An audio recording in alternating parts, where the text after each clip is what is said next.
مفتی عنایت الرحمان صاحب کی کتاب مانکیالی زبان، اس پر ایک نظر۔ سب سے پہلے میں مفتی صاحب کو مبارکباد پیش کرتا ہوں، اور یہ جو مبارکباد ہوتی ہے یہ بڑی رسمی سی مبارکباد ہوتی ہے، لیکن جب اس کی اس محنت، لگن، خواہش، تمنا، دیکھیے خیال تو ہر کسی کو آتا ہے کہ میں کیوں نہ کتاب لکھ دوں، لیکن اس خیال کے آنے سے لے کر کتاب کے چھپ کر ہزارہ گڈس سے اس کے پک کرنے تک there are many slips between cup and lips.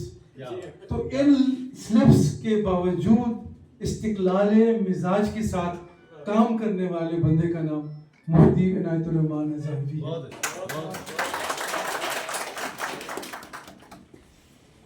مقالہ پڑھنے سے پہلے استاد لوگ ہیں تو باتیں نہیں ختم ہوتی ہماری۔ میں یہ بھی چاہوں گا کہ جو مانکیالی زبان ہے اس کو بھی تھوڑا ہمیں سننے کا موقع ملے۔ اچھا، اگر انہوں نے پہلے ہو گیا ہے تو میں چاہوں گا کہ پھر تاکہ ہمیں پتہ چلے کہ اس کے کیسی آواز آتی ہے۔ مفتی عنایت الرحمان کی کتاب مانکیالی زبان ادب سماج انسانیت کا پبلیکیشن نے 2023 میں شائع کی۔ یہ کتاب 128 صفحات پر مشتمل ہے۔ صفحہ نمبر 5 پر مشمولات کی فہرست شامل ہے۔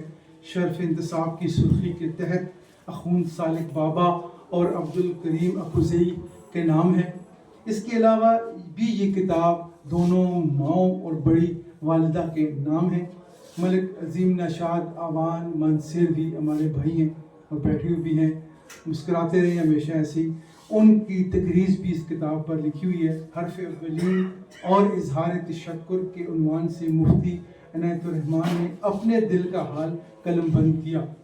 کتاب کی تبویب کی سرخی میں انہوں نے ابواب کی تقسیم کا احوال بیان کیا ہے۔ باب اول میں زبان کا انسانی معاشرت میں مقام اور منصب اور تعارف، باب دوم میں مانکیالی زبان کا تاریخی پس منظر، زبان کی ابتدا، مانکیالی ناموں کی وجہ تسمیہ، رسم الخط اور ضروری تفاصیل شامل ہیں۔ باب نمبر سوم مانکیالی زبان بولنے والے مشائخ، علماء اور سیاسی شخصیات کا تعارف۔ باب چہارم مانکیالی زبان کا دیگر زبانوں سے لسانی ربط و ضبط۔ باب پنجم مانکیالی زبان بولنے والے علاقوں، گاؤں اور دیہاتوں کی فہرست اور دیگر تفاصیل۔ باب ششم میں مانکیالی زبان کے بارے میں اہل الرائے کی رائے۔ باب ہفتم میں مانکیالی زبان کے بارے میں مختلف صحافی حضرات کی جانب سے شائع مضامین اور تبصروں کی جمع آوری۔ باب ہشتم میں ہزارہ میں بولی جانے والی دیگر زبانوں کو موضوع بحث بنایا گیا ہے۔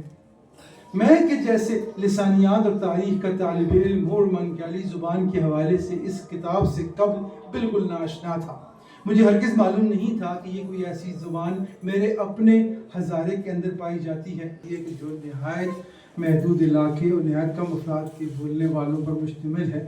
لیکن خوشی اور تمانیت کی بات یہ ہوئی کہ اسے خوشی اور اطمانیت کی بات یہ ہے کہ اسے معدومیت کا کوئی خطرہ نہیں، اور اب جب کہ یہ معلومات اور اطلاع ایک بڑے پیمانے پر سامنے آ گئی ہیں تو اس زبان کے تحفظ کے لیے ہم زبان شناس اور دیگر اہل فن بھی کام کریں گے، جیسے مفتی عنایت الرحمان کی یہ تاریخ بھی اس حوالے سے ایک اہم کڑی ہے۔ مجھے اس کتاب کے چھپ کر سامنے آنے کی اس قدر خوشی ہے کہ میں بیان نہیں کر سکتا۔